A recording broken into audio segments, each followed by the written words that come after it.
Oke, assalamualaikum warahmatullahi wabarakatuh. Hmm, Kali ini di video kali ini saya ingin coba penasaran ya. Jadi kemarin ada kasus tentang kandungan etilen glikol yang diduga menjadi cemaran untuk sirup yang di situ ada pelarut yang digunakan untuk melarutkan bahan aktif paracetamol yang tidak larut dengan air gitu ya. Jadi menggunakan pelarut yang bisa digunakan yaitu propilen glikol dan gliserin, dan situ ada cemarannya etilen glikol yang lagi rame. Nah, saya penasaran untuk nyari tahu sebenarnya untuk analisis kualitatif atau kuantitatifnya utamanya ya, itu gimana sih caranya gitu ya.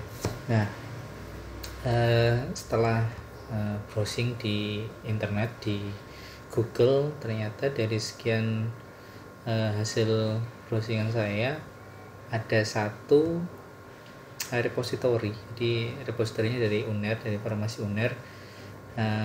Ini hanya dari ringkasan atau abstraknya saja sih, saya nggak dapat akses untuk seluruh full papernya atau ini dalam bentuk skripsi ya. Tapi paling enggak ini menjadi gambaran gimana sih kira-kira atau gimana caranya untuk analisis dietilen glikol yang lagi rame ini bisa.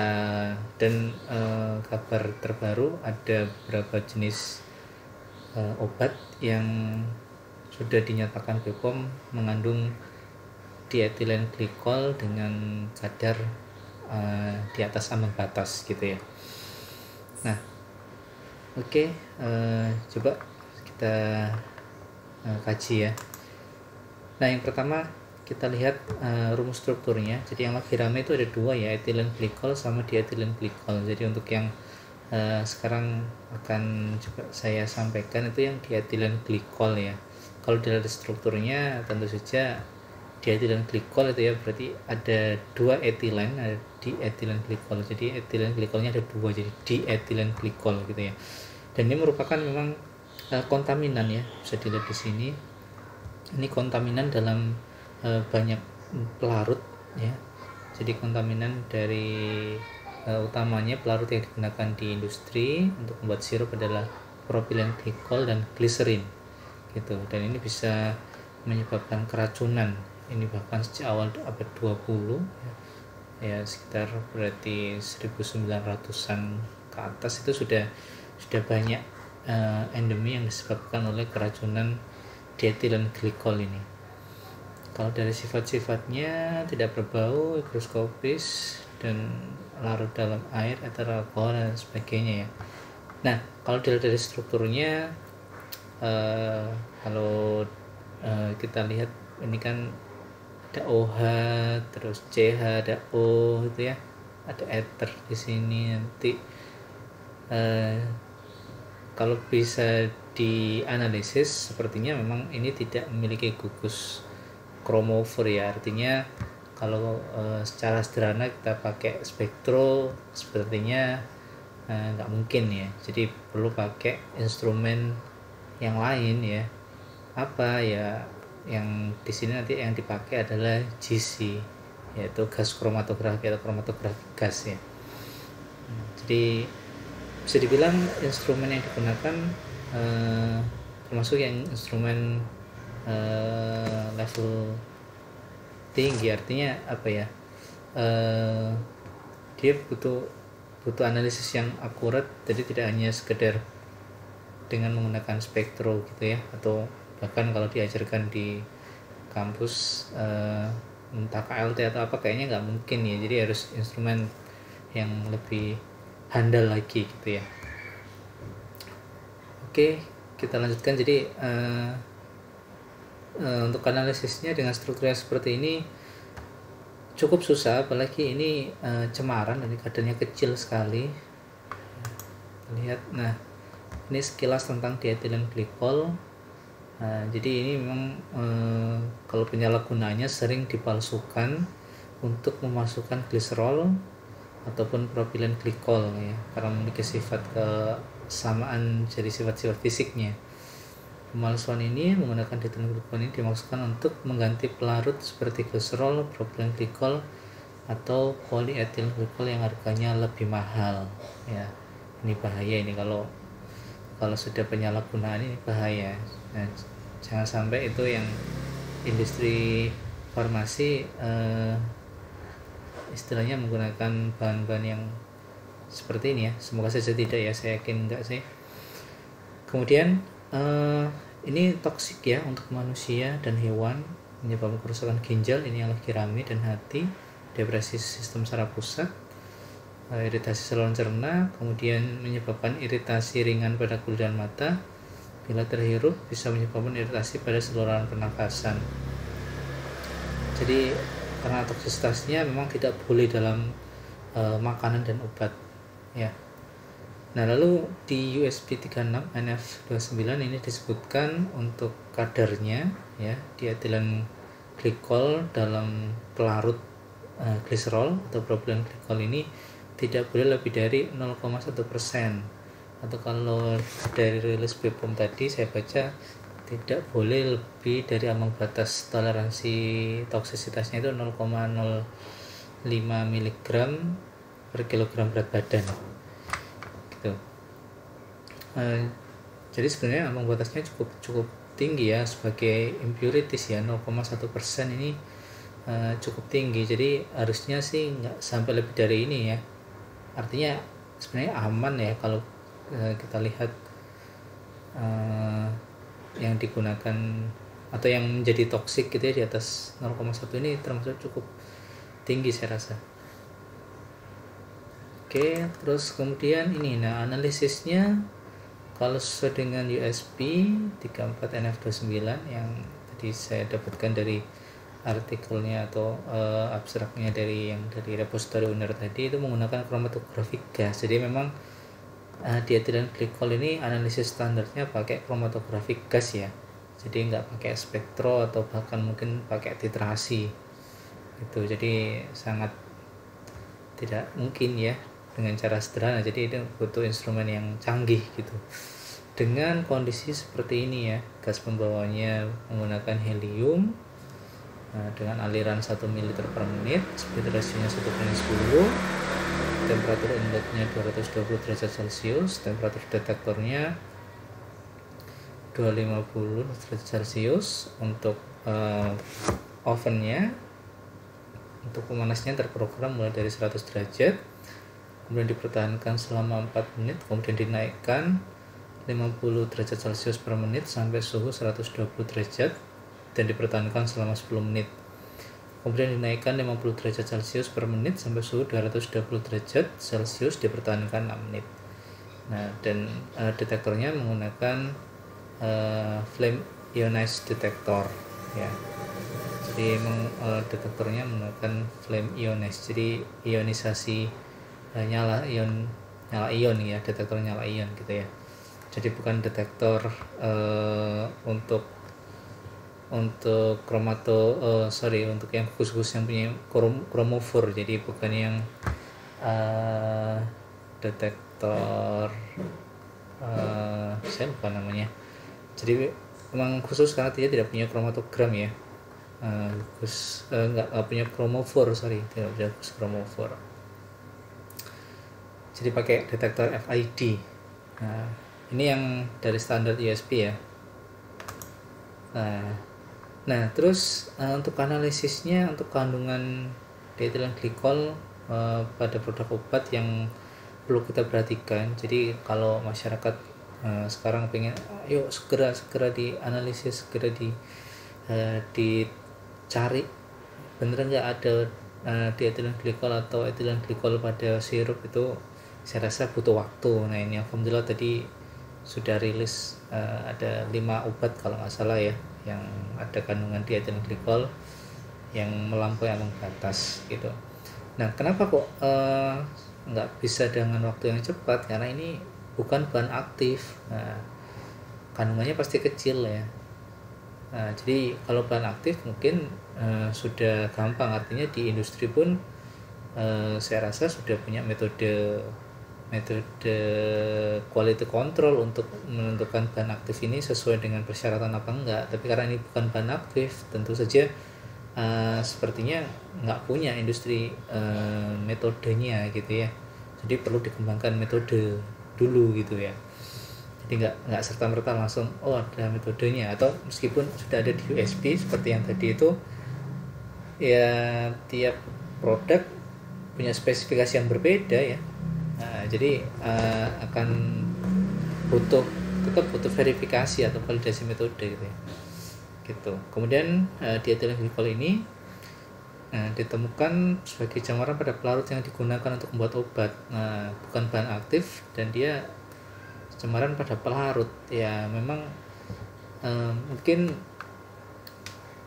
ketika menggunakan pelarut yang sering dipakai yaitu gliserin sama propylene glycol ini ya, itu harusnya sih saya rasa setiap industri sudah memiliki standar untuk kelayakan bahan baku obatnya ya, nggak hanya bahan baku obat tapi bahan baku excipient. Jadi kalau itu terjadi ada yang sampai tadi dari BPOM ada yang melampaui batas ya, berarti emang perlu ada semacam investigasi ulang ya tentang izin edar dan persyaratan untuk CPOB-nya ya.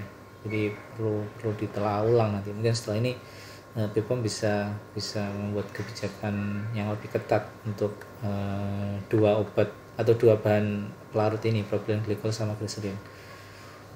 Gitu. Terus karena sebagai cemaran ya dimungkinkan kadar yang sangat kecil ya di bawah 0,1 yang sangat kecil sekali ya, ini artinya butuh metode yang khusus ya. Jadi meskipun 0,1% ini tadi saya bilang besar dalam artian untuk sebagai persyaratan ambang batas cukup besar, tapi untuk sebagai kadar untuk dianalisis ini cukup kecil ya, sangat kecil. Kalau dibuat dalam bentuk ppm ini sekitar 1000 ppm tuh. Nah, tentu saja perlu adanya validasi atau verifikasi metode supaya hasilnya dapat dipercaya atau dapat dipertanggungjawabkan. Makanya dari yang saya dapatkan tadi dari abstraknya dari repository UNER tadi ya, ini jadi dianalisis atau ditulis oleh Mbak Elmila ya. Ini analisis kualitatif dan kuantitatif ethylene glycol pada glycerol dan propylene glycol dengan metode kromatografi gas gitu ya, GC. Nah, untuk analisis ethylene glycol dan glycerol ini menggunakan metode kromatografi gas dengan kondisi yang dimodifikasi.